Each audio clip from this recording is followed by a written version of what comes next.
मैं एबटाबाद में पैदा हुआ था, जो डिस्ट्रिक्ट हज़ारा में है, NWFP, which is in Pakistan now. और वैसे हमारा गांव जो है वो डिस्ट्रिक्ट शेखुपुरा, जो पाकिस्तान में, उस डिस्ट्रिक्ट में एक गांव है जंडियाला शेर खां। वो गांव की बहुत इम्पोर्टेंस है क्योंकि हीर रांझा की हीर लिखने वाले वारिस शाह उसी गांव के थे। फिर हम लाहौर में थे। 46 में या 47 के बिगनिंग में तरह तरह के जुलूस निकलने शुरू हुए, औरतों के अलग, मिले जुले अलग, बच्चों के अलग। एक जुलूस निकलता था कि लाल किले से आई आवाज़, सैगल ढिलो शाहनवाज। हमें इसका कुछ पता नहीं कौन है लाल किले में कैद, कौन है सैगल साहब, कौन है ढिलो शाहनवाज, कौन है। भीड़ में शामिल हो जाना है। पुलिस वालों ने पकड़ लिया, आधा घंटा रोक के ज़रा डांटा और समझाया। तो उन्होंने, थानेदार साहब ने पिताजी को फ़ोन कर दिया कि जी ऐसा ऐसा है। तो रात को सोए हुए थे तो पिताजी कहने लगे तुम क्या बोल रहे थे? मैंने कहा जी लाल किले से आई आवाज़, सैगल ढिलो शाहनवाज। कहने लगे कौन है ये सैगल ढिलो शाहनवाज? मैं कहा जी मैं क्या जानूँ। फिर मुझे उन्होंने सारा ये कहानी बताई कि INA, आज़ाद हिंद फौज, नेताजी सुभाष चंद्र की, तो 3 कैदी हुए थे, सैगल ढिलो शाहनवाज, जो लाल किले में थे और उनका मुकदमा चल रहा था, जिसको भोला भाई देसाई लड़ रहे थे और पंडित जवाहरलाल नेहरू उसको असिस्ट कर रहे थे। शाहनवाज साहब बाद में मिले भी, मंत्री बन चुके थे। सैगल साहब से मुलाकात नहीं हुई, लेकिन उनकी बेटी से हुई थी। बहरहाल उसके बाद जो नारे तकबीर, अल्लाहू अकबर, हर हर महादेव, और तलवारें और रस्सी और चाकू और बम फटने लगे और पाकिस्तान बनना है, ज़रूरी हो गया, मुल्क का बंटवारा ज़रूरी है। ये सब कुछ सुलह सफाई से हो सकता था। बंटवारे होते हैं, घरों में भी होते हैं, लेकिन इस तरह कत्लेआम नहीं होता। मैंने बड़े senior media person Indra Kumar Malhotra ji का एक आर्टिकल पढ़ा था, 5-6 साल हुए। उन्होंने लिखा कि एक्चुअली ब्रिटिशर्स ने बलोच आर्मी को पैसा दिया था ये कत्लेआम शुरू करने का। उन्होंने ये भी लिखा था कि नाउ डॉक्यूमेंट्स आर अवेलेबल। तो हमारे शेखुपुरा में एक रात को 40,000 आदमी मारे गए। हमारे परिवार के 100 से ज़्यादा, जिसमें मेरा सगा चाचा भी था। ये बड़ी भयानक यादें थी। मेरे पिताजी अमन कमेटी के प्रेसिडेंट थे। गांव से आए हुए लोग मोहल्ले में रहते थे, फैक्ट्री में पिताजी के काम करते थे। वो अपने घरों को चल दिए, सब पहरा दें, और कहीं से खबर आ जाए कि कत्ल हुआ या दंगा हुआ है तो पिताजी को जाना पड़ता था। माँ हमारी को फिट पड़ जाते थे, गर्व से भी थी। मैं और मेरी छोटी बहन ललिता, हम कभी प्यास से उनका फिट खोलते, कभी क्लोरोफार्म से। तो वो एक दहशत और डर जो बैठी है। अब भी कोई ज़्यादा शोर हो जाए तो मैं ज़रा डर सा जाता हूँ। उसके बाद ठीक है, कोई लाशों में दबा, कोई खून से लथपथ हुआ, कोई ट्रेन से पहुंचा, कोई छुप के पहुंचा, कोई कैसे पहुंचा। उसके बाद हम लाहौर से Delhi Kingsway camp, refugee camp में आ गए। जवाहरलाल नेहरू जी से बहुत बार मिला और बड़ी अच्छी तरह मिला। ये हुआ कि किंग्सवे कैंप में गांधी जी तशरीफ़ लाए थे। ना जाने क्यों उस वक्त कुछ बच्चे या कुछ बड़े भी इस पार्टीशन से खिलाफ के घर से बेघर हो गए। तो उनको ऐसा लगता था कि ये जो कुछ हुआ है इसे गांधी जी की वजह से हुआ है। तो कुछ पत्थरों से मतलब उनका वेलकम हुआ और उन बच्चों में मैं भी शरीक था। बच गए इसलिए कि कोई पत्थर मैंने नहीं मारा। तो दूसरे दिन पंडित जवाहरलाल नेहरू जी ने आना था, वो मेरे पिताजी ने, और कैंप कमांडर होते थे मिस्टर जैन। तो बैठने की जगह तो कोई नहीं थी, एक बैरक में हॉस्पिटल बना हुआ था, वहाँ मुलाकात हुई। अंदर गए तो बातें कुछ होती नहीं, तो मैं भी कहला गया था। तो पूछा कि कल महात्मा जी पे कुछ पथराव बच्चों ने किया है। मैंने कहा जी मैं उनके साथ था लेकिन मैंने पत्थर नहीं मारा। कहता है ऐसे लोगों का साथ भी छोड़ दो जो पत्थर मारते हैं। मार्केट में जो चीज़ कम मिले ना वो याद रहती है, इसलिए आप मेरी फिल्मों का नाम ले रहे हैं। देशभक्ति ना पढ़ाई जाती है ना सीखी जाती है, ये अपने जज्बात हैं, अपने इमोशन हैं। और हो सकता है को पार्टीशन में या अपने पिताजी के रवैये से, जो उनका रवैया था, मतलब एक शाम को खबर मिली कि मेरे चचा उनके सगे भाई छोटे भाई का कत्ल हो गया। तो छोटे भाई का कत्ल हो जाए तो आदमी पागल होकर दीवारों से सर ही मारेगा, और कोई रिश्तेदार नहीं, पहचान वाला नहीं, पड़ोसी पता नहीं कौन से जगह से आए हैं, मुल्तान से आए हैं, जेलम से आए हैं। किसी तरह दुखी लोग दुखियों की सहायता करते हैं। हम बच्चे थे, ठीक है, खाना वाना खिलाया, सो गए। मुझे 3 बजे उठाया उन्होंने, उठो और जाके नहाओ। कोई बाथरूम बैरक के साथ नहीं थे, कॉमन बाथरूम थे। गए, नहाया, जब लाल किले चलना है, चलिए तो 1.5 मील दूर पीजो कैंप से तिमारपुर से बस पकड़नी पड़ती थी। चला गया समय पे लाल किले पे। पंडित जवाहरलाल नेहरू आए। मेरा जहाँ तक मेरी याददाश्त है वो 15 अगस्त नहीं थी, वो 16 या 17 अगस्त थी। अगर मेरी गलती हो तो क्षमा कीजिएगा, लेकिन इस बात को कंफर्म कर लीजिए कि वो 15 अगस्त नहीं थी। बहरहाल जब पहली बार लाल किले पे तिरंगा झंडा लहराया गया तो मैं उन चंद खुशकिस्मत बच्चों में से हूँ जिसने वो अपनी आंखों से देखा। और मैंने ये देखा कि जब जवाहरलाल जी भाषण दे रहे हैं, क्या भाषण दे रहे हैं ये मेरे भेजे में नहीं आ रहा था, लेकिन लोगों के साथ साथ पिताजी भी तालियां बजा रहे थे और सब कुछ हंस रहे थे। कुछ जो भी हुआ, एंड में जय हिंद, तो पिताजी भी उतने जोश से बोले। मैं इतना हैरान था कि रात को खबर मिली, रात को ये दीवारों से अपना सर टकरा रहे थे, और सुबह इस आदमी का रवैया ही बदला हुआ है। एक घटना वहाँ घटी, धूप होती है 15 अगस्त को, थोड़ी सी बारिश भी हो जाती दिल्ली में, तो हुमस बहुत थी। तो पानी के 2-3 गिलास से भैया जी बैठे हुए थे, मैंने पी लिए।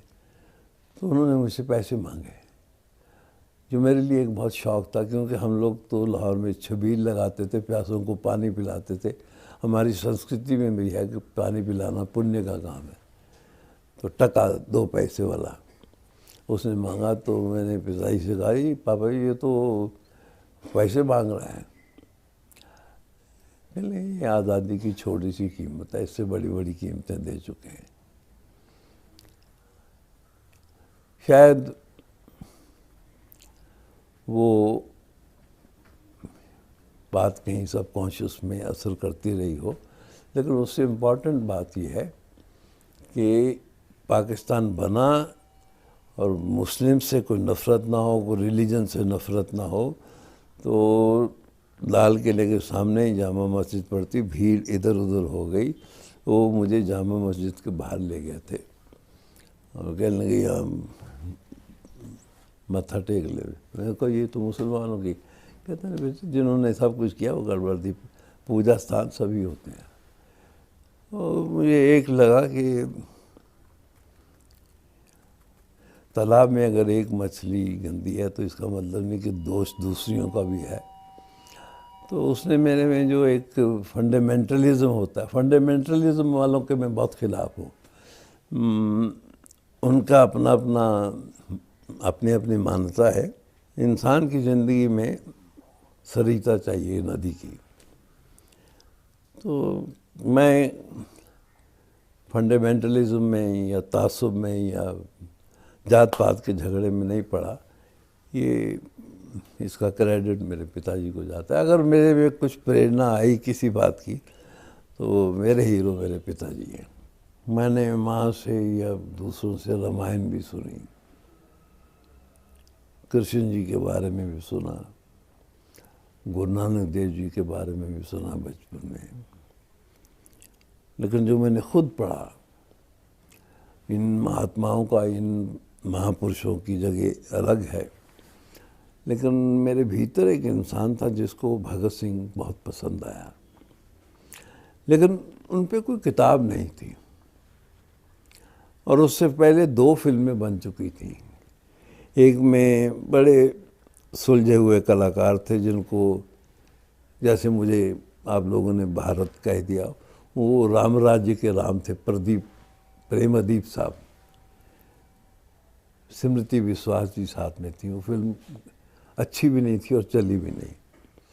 उसके बाद एक अच्छे टेक्नीशियन थे विश्राम बेडेकर साहब, उन्होंने शम्मी कपूर साहब के साथ बनाई। प्रेमनाथ जी टॉप की उस वक्त, बॉडी चंद्रशेखर आज़ाद, वो भी नहीं चली थी। लेकिन मेरा शौक़ था, मैं दिल्ली से, अमृतसर से हिंदू पेपर की लाइब्रेरी में बैठ के उस पर काम करता रहा। तो स्क्रिप्ट जब तैयार हो गया तो मैंने एक बार, मेरे बड़े प्रिय मित्र हैं केवल पी कश्यप, जिन्होंने पब्लिसिटी का एक ट्रेंड स्टार्ट किया था और शुरू में उन्होंने मेरी तस्वीरें छपवाने में भी बहुत मदद की। तो कहने लगे यार मैं पब्लिसिटी तो तंग आ गया हूँ, मैंने कहा प्रोड्यूस कर लो फिल्म। कहने लगा प्रोड्यूस करनी है। मैंने कहा उन दिनों हमारे साथ साधना जी थी, आशा पारक जी थी, सायरा जी आई थी। मैंने कहा किसी एक को ले ले तो बना ले। कहने लगा नहीं, मैं कहानी वो बनाऊँगा भगत सिंह की। मैंने कहा इसमें हीरोइन नहीं है, पिक्चर बिकेगी कैसे? कहने लगा यार जो होगा देखे। मैंने कहा चल, सरफरोशी की तमन्ना है तो चल, रूखी सूखी खाएंगे और इसको बनाएंगे। फिर केवल जी और एस राम शर्मा पहले माँ जी से मिलने, भगत सिंह जी की माता जी को मिलने पंजाब गए। फिर लुधियाना के एक हमारे प्रिय मित्र थे राज सोनी साहब, उन्होंने हमें लुधियाना जेल की फैसिलिटी दिलवा दी। यही था कि मेरे घर वाले भी कहते थे कि Bhagat Singh, who is interested in Bhagat Singh, कौन देखेगा। मैं उनकी माताजी से मिला बहुत बार। माताजी ने मुझे देख के सर से पांव तक टटोला और अपने भगत सिंह के जो छोटे भाई थे जी कुलतार सिंह, उनसे कहा कि हाँ उससे मिलता जुलता है। हॉस्पिटल में दवाई नहीं खा रही थी तो डॉक्टर साहब ने बोला कि आप बोलिए। तो मेरे बोलने से मैंने कहा माँ जी दवा खा लीजिए, तो उन्होंने दवाई खाई। अच्छा, बहुत प्यार दिया। उसके बाद हमको जब अवार्ड मिले तो भी मेरे पिताजी पंजाब में गांव में गए और उनको दिल्ली में लाए।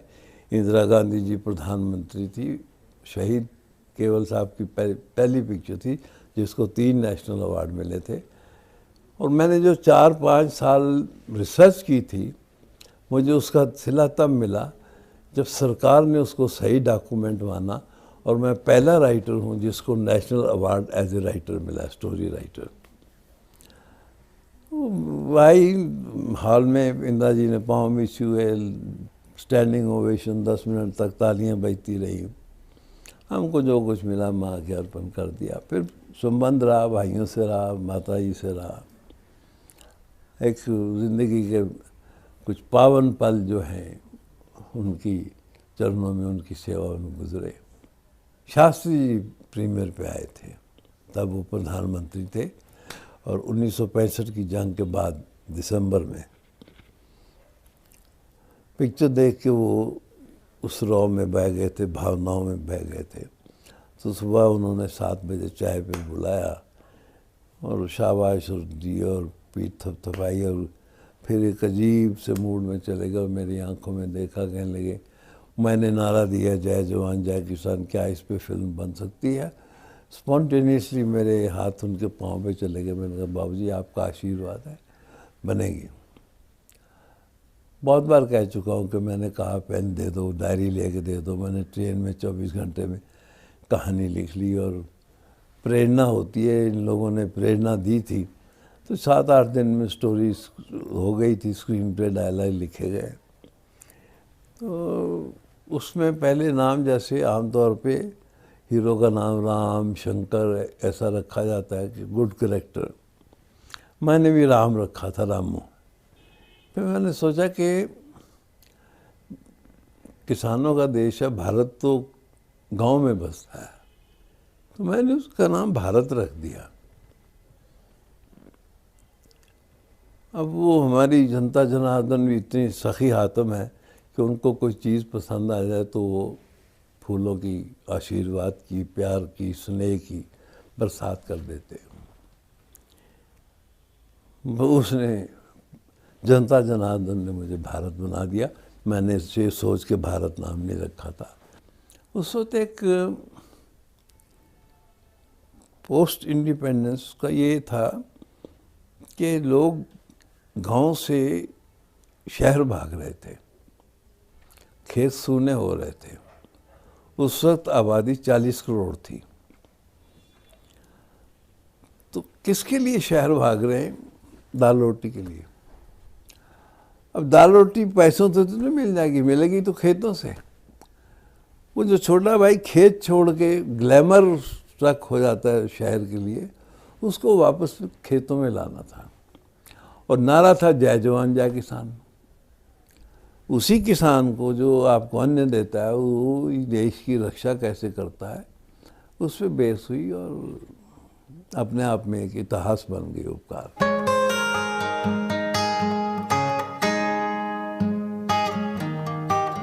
अगर आप किसान की ज़िंदगी, मैंने सिर्फ दिन सुबह से लेके शाम तक नहीं, मैंने रात की भी बताई थी कि रखवाली कैसे करते हैं। अब जैसे कि ये मेरे देश की धरती गीत ले लीजिए, इसका पहला पूरा मुखड़ा था, मेरे देश की धरती सोना उगले उगले हीरे मोती, जवानों भर लो झोलियाँ खुशी से बोलो बोलियाँ। मैंने कहा गोल्डी मारो इस 2 लाइनों को, नहीं चाहिए मुझे, इतना ही चाहिए, मेरे देश की धरती सोना उगले उगले हीरे मोती, मेरे देश की धरती। हाँ, एक बात उन्होंने पूछी थी, रंग हरा हरी सिंह नलवे से, हरी सिंह नलवा कौन है? यहाँ वाले नहीं जानते थे। तो मैंने बताया, मैंने कहा आप समझ लीजिए। सुबह रिकॉर्डिंग 10 बजे शुरू हुई, बरसात का मौसम था, बारिश हो रही थी, और सुबह 3-4 बजे ख़त्म हुई थी।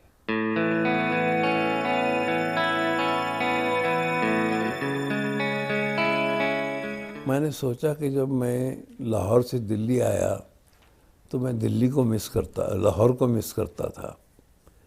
फिर लाहौर से मुंबई में आया तो मैं दिल्ली से लाहौर मुंबई आया तो मैं दिल्ली को मिस करता हूँ। ये जो लोग विदेश चले जाते हैं वो देश को मिस करते होंगे। फिर एक कुछ ऐसा मिलता जुलता छोटा सा किस्सा मेरे परिवार में हुआ, मेरे ससुराल में। वो मेरी पत्नी ने सुनाया, उसने एक आइडिया सा मेरे को बना के सुनाया जो मुझे अच्छा लगा। तो मैंने पश्चिम को किसी भी सीन में बुरा नहीं बताया। एक दूसरे की अच्छी चीज़ें अपनाना अच्छी बात है, लेकिन कॉम्प्लेक्स में आके अपने संस्कारों को, मर्यादा को, अपनी जड़ों को भूल जाना, ये गलत है। तो प्रेम धवन साहब ने बहुत अच्छी लाइन लिखी है गीत में कि जिस जगह पैदा हुए उस जगह निकले दम, आखिर में तो मट्टी खींचती है। तो ये है कि आप वहाँ पढ़ाई के लिए गए हैं। भारत में विज्ञान को पीछे रख दिया गया क्योंकि मुगलों का शासन रहा, अंग्रेज़ों का रहा। हमारे यहाँ ज्ञान था, और जो ये विज्ञान है आज का, वो ज्ञान में है। हमारा ज्ञान जो है वो विज्ञान से नहीं है, विज्ञान हमारे ज्ञान से है प्रीत जहाँ की रीत सदा मैं गीत वहाँ के गाता हूँ, भारत का रहने वाला हूँ, भारत की बात सुनाता हूँ। और उसकी पहली 4 लाइनें जो शुरू होती है उस पर किसी ने गौर नहीं किया। भारत दिल है उस पूरब का जिस पूरब ने हर ज्ञान दिया, दिए बुद्ध मोहम्मद और ईसा, गीता बाइबल कुरान दिया।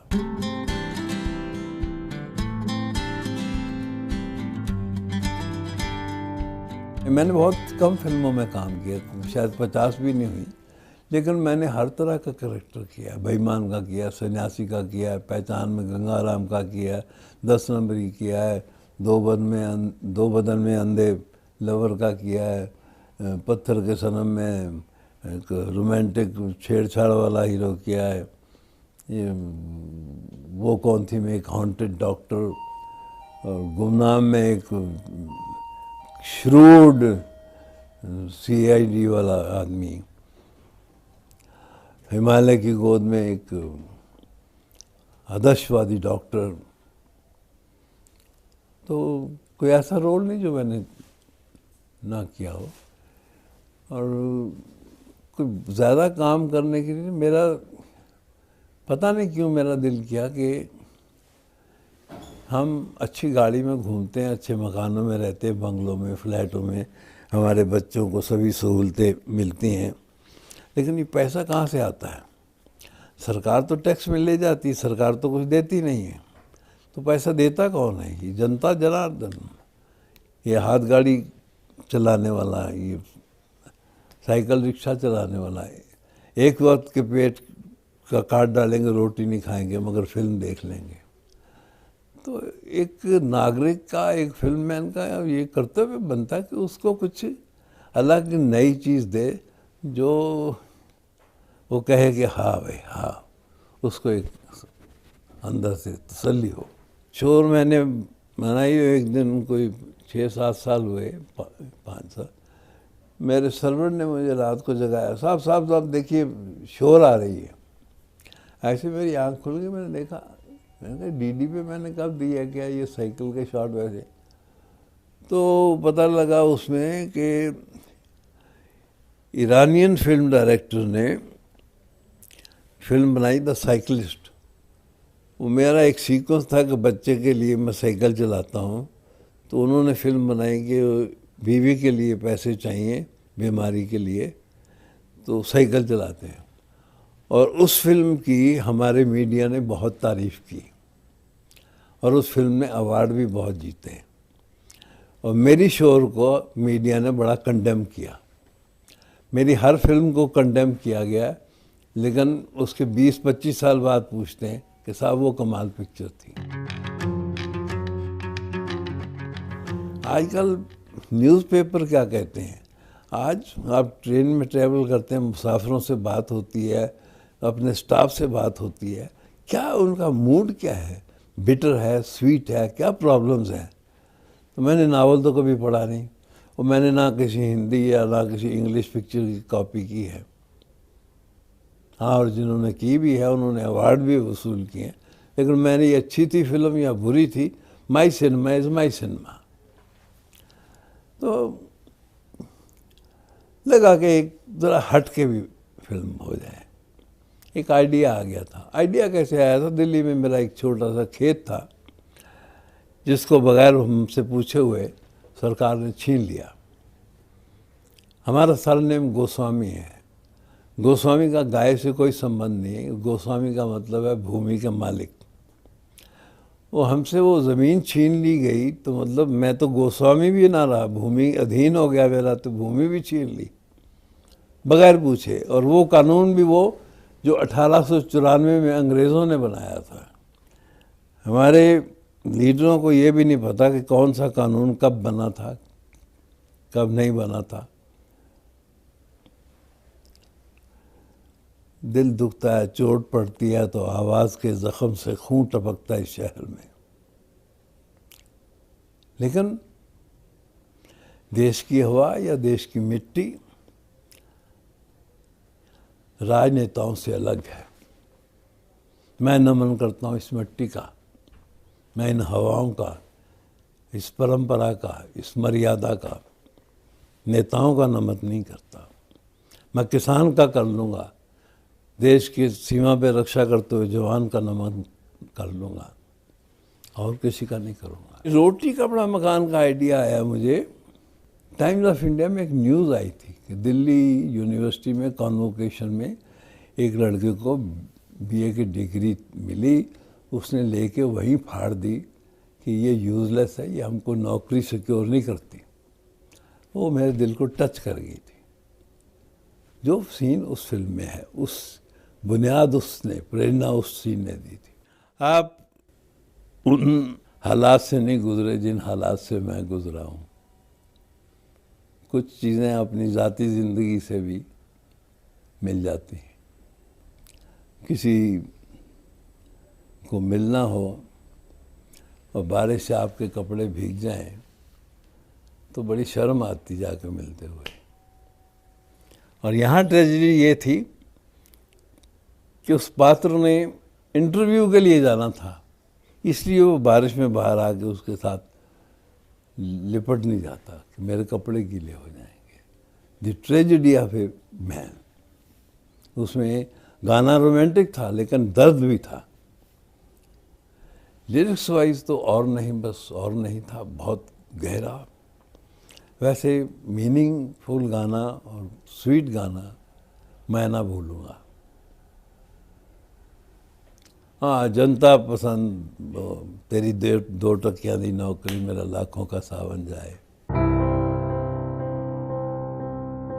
लोगों को आइडेंटिफिकेशन लगी कि उनको ये पता लगा कि अंग्रेज़ों ने हमारे देश पे कितना जुल्म किया। बाकी जो है फिल्म की कहानी में अगर आदमी आइडेंटिफिकेशन देख ले और उसकी रवानी, उसका रिप्रेजेंटेशन ठीक हो, इमोशंस हो, म्यूज़िक हो, वो फिल्म हिट हो जाएगी। बहुत बड़ी हिट थी फिल्म, अपने ज़माने की सबसे बड़ी हिट फिल्म थी। और ये दिलीप कुमार साहब की सेकंड इनिंग की बिगनिंग थी। क्रांति की ख़ास बात उसकी कहानी और देशवासियों को ये याद दिलाना कि हमारे भूतकाल में हम पे क्या क्या जुल्म हुए, और वो अच्छी तरह इमोशनली बताए गए। सबसे स्कोरिंग पॉइंट वो था। बड़ी स्टार कास्ट कोई हिट फिल्म की गारंटी नहीं है। बड़े बड़े स्टार्स के साथ फिल्में बनी जो फ्लॉप हो गई। फिल्म देखिए, अनाज उसी खेत में उगेगा जिसकी ज़मीन उपजाऊ हो। आपकी स्टोरी का आइडिया ऐसा होना चाहिए कि जिस पे आप फिल्म बना सकें। मेरा सबसे बेहतरीन सब्जेक्ट था जिसमें सारे पात्रों के नाम बदल दिए गए। 16 रुपए की जमा करवा के एक संस्था रजिस्टर हो जाती है। वो आपको इतना तंग करके निचोड़ सकती है कि आपका दम घुट जाए। इसलिए मैंने सोचा कि धर्म के प्रति इनको कुछ समझाने की ज़रूरत नहीं है, ये सच सुनना बर्दाश्त नहीं करते। मेरा गाना था कलयुग की सीता, कलयुग की सीता मिलने जज को चली, 900 चूहे खा के बिल्ली हज को चली। इसमें सीता मैया का और इसका क्या ताल्लुक हो गया? कलयुग की रामायण थी, कलयुग की रामायण का उस रामायण से क्या संबंध होगा? मगर इन नकल के अंधों को कौन समझाए? भैंस के आगे बीन कौन बजाए? पत्थर पे पानी कौन डाले? चलो, मैंने कलयुग की रामायण चुना था कि आज का राम क्या कर रहा है, आज का लक्ष्मण क्या कर रहा है, आज की सीता क्या कर रही है। मेरा सवाल वो था कि माँ बाप को कोई हक नहीं कि अपनी संतान का नाम पीर, पैगंबरों, देवी देवताओं, अवतारों पे रखे। अगर रखे तो उनमें वो संस्कार डालें। जो उनको पसंद नहीं आया उन्होंने नाम बदलवा दिए। नहीं, लोग आज भी आते हैं, कई उसके सीन सुनाते हैं, लेकिन उसमें एक ये हुआ कि पाकिस्तान के स्टार्स आए हैं, शायद कोई इंडो पाकिस्तान की बात हो, वो नहीं हुआ। VHS वीडियो नया आ गया था, कोई जाता नहीं था हॉल में, और मेरा उसका क्लाइमेक्स आर्टिफिशियल था। और तीसरा, डीग्लैमराइज्ड बताया था क्लर्क को मैंने अपने आप को। हीरो बेकार भी हो, गरीब भी हो, तो फिर भी उसमें कुछ ग्लोरी ढूंढते हैं जो नहीं थी उसमें।